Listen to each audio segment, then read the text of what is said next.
Saludo a todos y todas, espero que se encuentren muy bien. Este video pretende ser la presentación del curso de Teoría de la Medida 1 para la Facultad de Ciencias en el semestre 2021-2. Bueno, pues regularmente lo que se hace para presentar un curso es poner el temario, ¿no? La verdad es que este es poco ilustrativo cuando nos enfrentamos a un área nueva o conceptos nuevos que suelen llevar nombres que muchas veces no nos dicen nada de entrada. Así que hagamos un pequeño esbozo del curso. Muy bien. Una de las sucesiones de símbolos que más a menudo va a aparecer dentro de nuestros estudios es de esta forma. Una terna ordenada. La primera entrada, muy a la escuela gilbertiana, va a ser un conjunto no vacío.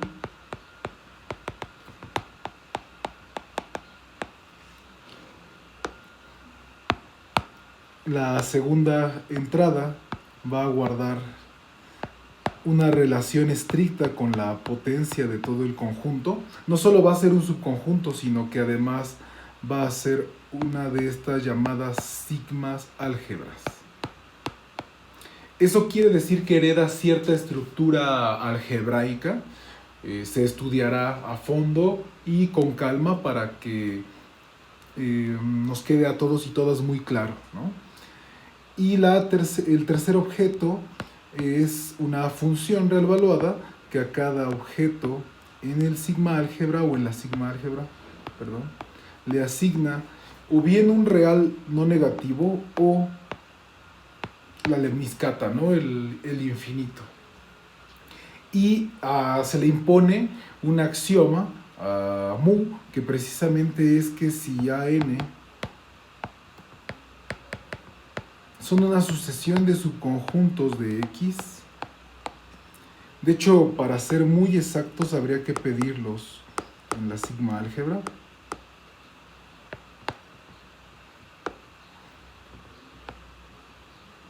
Ajenos.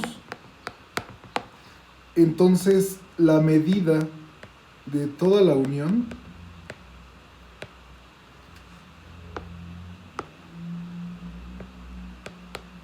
se puede computar como la suma sobre todos los naturales de la medida de cada uniendo. Muy bien. Y entonces pues dedicaremos de hecho 3 semanas al estudio de las propiedades básicas de estos objetos. De entrada hay que estudiar la relación algebraica con los valores que toma. Y después, bueno, pues precisamente es una situación difícil, ¿no?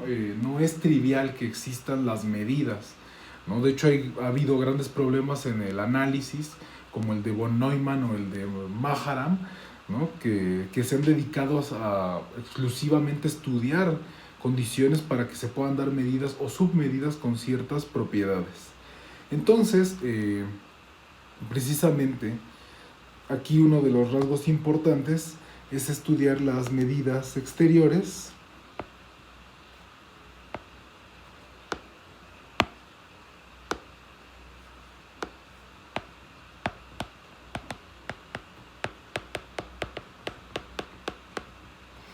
y los teoremas de Kara-Teodori. Los teoremas de Kara-Teodori nos dan condiciones suficientes para poder garantizar la existencia de medida.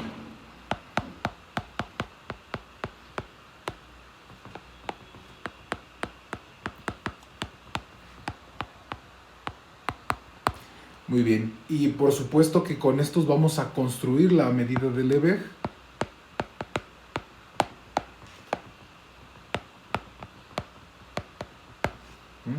Y ya construida, pues vamos a estudiar las propiedades básicas, ¿no?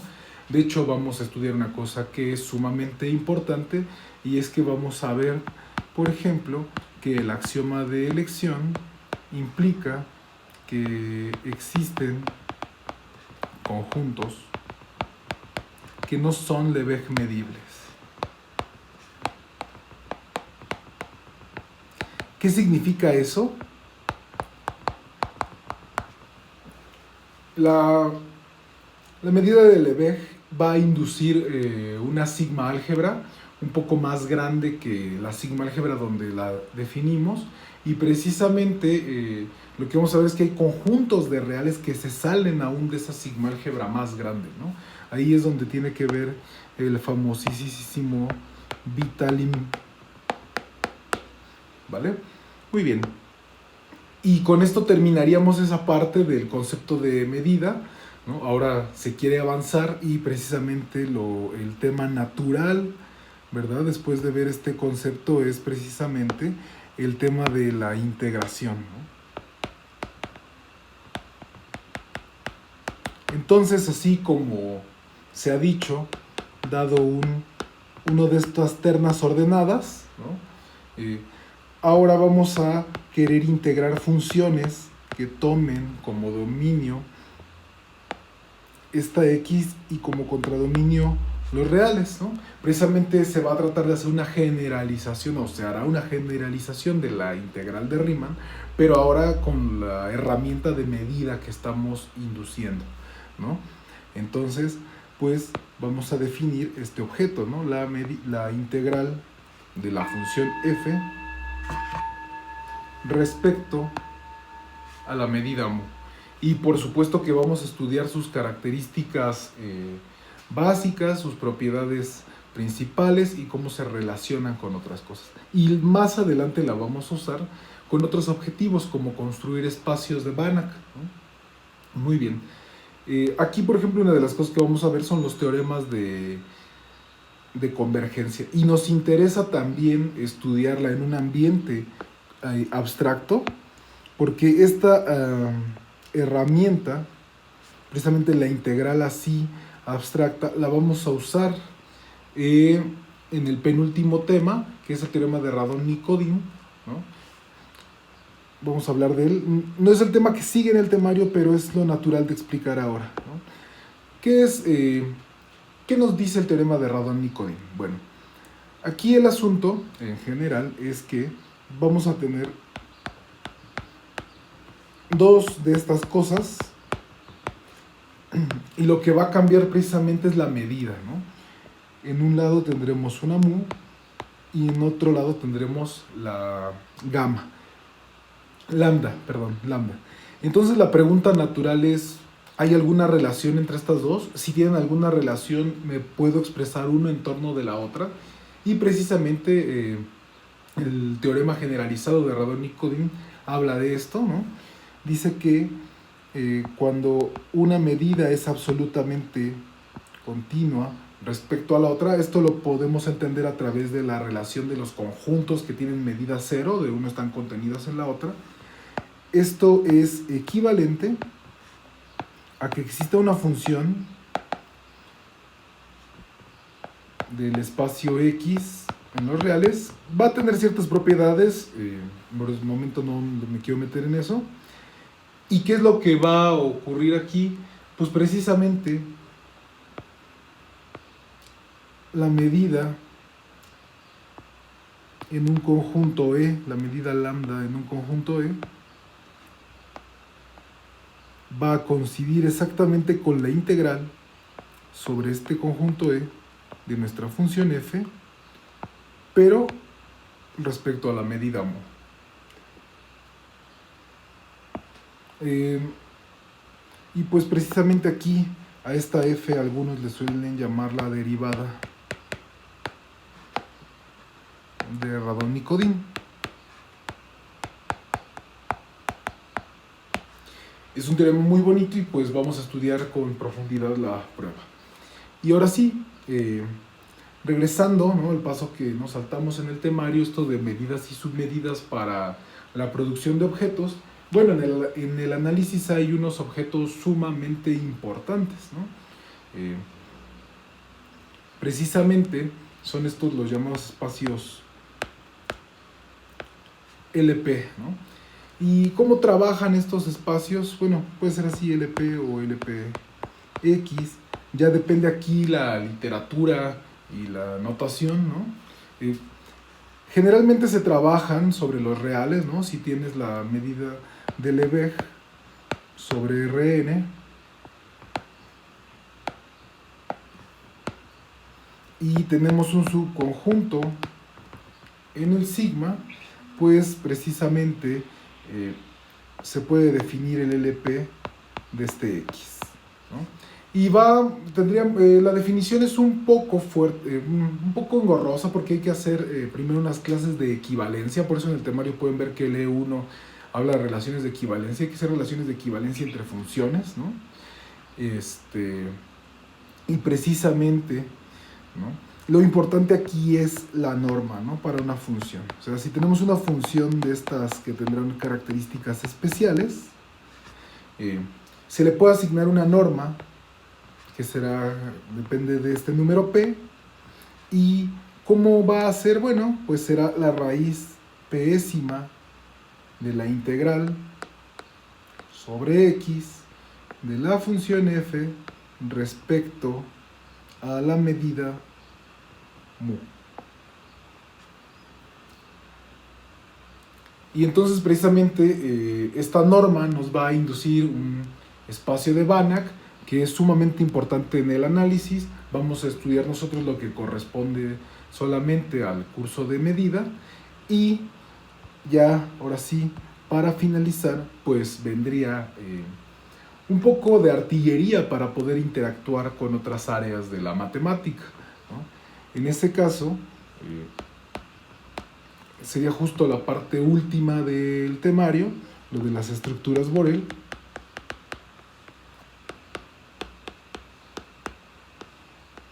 Y bueno, pues aquí esto cómo surge. De entrada, unos de los objetos que a menudo aparecen en el estudio de toda la matemática son objetos, espacios topológicos, espacios polacos les llaman, ¿no? Este nombre no debe de espantar a nadie porque es muy fácil definirlos, ¿no? Permítanme hacerlo a través de los espacios métricos para que quede más al alcance, ¿no? Entonces, un espacio métrico se llama polaco, si solo si, pues resulta que es un espacio métrico completo y separable, o sea, tiene un denso contable. Por eso sí es indispensable que los conceptos de análisis 1 los tengamos claros para que podamos avanzar, ¿no? Y bueno, pues precisamente ahora que ya tenemos una métrica sobre un conjunto, se puede hablar de los conjuntos abiertos de este espacio métrico, y muy por supuesto que se puede hablar de la sigma álgebra, ¿no? Porque esto ya es una familia de subconjuntos de X. Y entonces pues podemos pensar en la sigma álgebra más pequeña que contiene a estos conjuntos.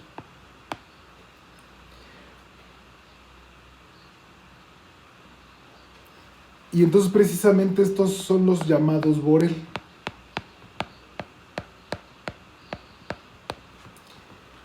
Y entonces de entrada aquí ya hay una relación muy natural entre los elementos de la sigma álgebra donde se define la medida con la topología del espacio.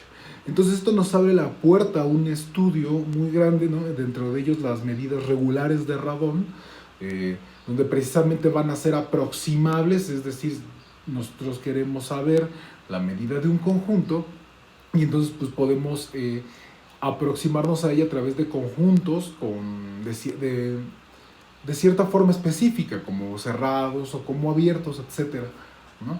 Entonces, esto abre muchas posibilidades, ¿no? Muchos de los objetos que conocemos y se estudian en el curso de análisis 1 son objetos con esta topología polaca, con esta estructura polaca.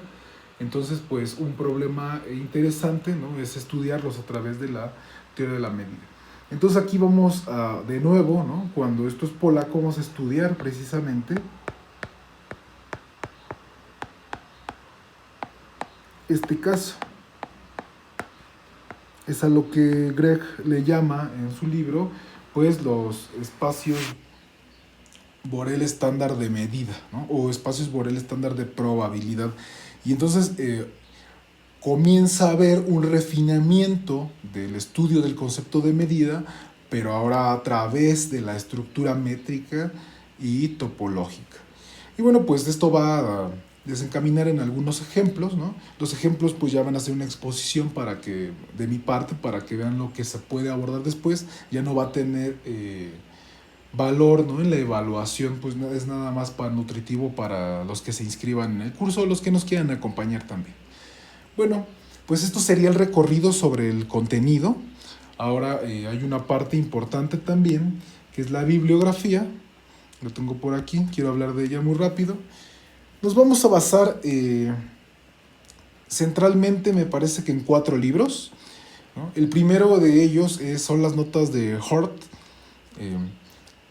Las dejó en 2010, un gran matemático, ¿no? Estas notas, sin embargo, son muy compactas, son literalmente unas notas, así que habrá que masticar y desarrollar todo su contenido para que quede al alcance de todos y todas y nos quede muy claro.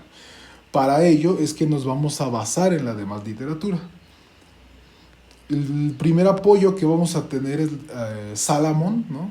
De Measure and Integration, y precisamente aquí viene muy extendido de manera, una exposición a mí me parece magnífica, ¿no? De los temas. Este va a ser el primer apoyo.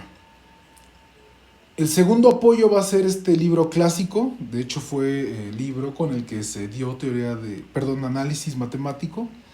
Es el libro de Kolmogorov Andrei, y pues aquí nos vamos a centrar en la parte de la medida de Lebesgue, ¿no? De aquí vamos a estudiarla un poco. No, por ser un tema clásico, es bueno recurrir a este libro, siempre tiene muy buenos comentarios, ¿no? Aunque recuerdo, de nuevo, es un libro que suele tener de repente cosas que masticar, cosas que desarrollar, ¿no? También vamos a tener ese cuidado. Y bueno, pues, como ven aquí, el mínimo irreducible, el volumen 1 de Measure Theory de Fremlin. Esta es un primero de 5 libros sobre teoría de la medida, donde aborda todo lo que está alrededor, ¿no? A mí me parece un libro magnífico, es un tema enciclopédico, se los recomiendo. Básicamente lo que quieran saber de medida está en alguno de esos 5, y sería el último libro con el que nos apoyaríamos, ¿no? De manera muy específica para ir sacando lo que no está en los demás. Muy bien, los demás libros que pueden ver ustedes en la bibliografía, como el Kegris, el Christensen, el Tapso, el Schwartz, estos son libros que fueron elegidos básicamente para que haya de dónde más ver el panorama, ¿no? Histórico, o cuestiones donde se aplican en el estudio teoría de la medida. Y bueno, pues ya solo para terminar, les recuerdo que en la presentación se encuentra, ¿no? El método de evaluación. El método de evaluación va a ser tomar 3 tareas exámenes que están más o menos repartidas con nuestro temario. Voy a regresarme acá. Aquí está el temario. Y bueno, la primera evaluación sería de estos 3 temas, ¿no? Sería una tarea examen. Los equipos los pueden organizar ustedes a su gusto, ¿no? Eso va a implicar qué contenido va a tener la tarea examen. Se trata de hacer una repartición equitativa. Si hay un equipo de 5 y uno de 2, que el trabajo más o menos sea para discusión en equipo, y esto para 5 o 2 personas, ¿no? Y bueno, de igual manera las otras 2 evaluaciones serán pues de las otras 2 partes, ¿no? La segunda evaluación será de esta parte y la tercera con esto. Y pues su calificación será por lo menos el promedio, ¿no? De las 3 tareas examen, bueno, de sus calificaciones de las 3 tareas exámenes, ¿no? Se considera el trabajo, ¿no? Aún en estas condiciones, ¿no? Vamos a tener el canal de Telegram donde hay una discusión, nos ha servido bien en los últimos 2 cursos que se han dado bajo estas condiciones de la pandemia, de la cuarentena, ¿no? Los y las estudiantes pueden preguntar, participar entre ellos, o yo y el ayudante solemos estar muy atentos del Telegram y tratamos de contestar a cualquier hora que se puede, mientras sepamos lo que hay que decir o lo podamos investigar en el momento, tratamos de atender las dudas, ¿no? Entonces nos decían incluso que era algo que les gustaba porque nos escribían o nos mandaban un audio y después regresábamos con un audio también, muchas veces la información, y eso ayuda a que sea más fluido, ¿no? Y bueno, pues por supuesto que estamos abiertos a escuchar dudas, comentarios, sugerencias. Mi correo está en la página del horario y pues nos esperamos, nos videamos.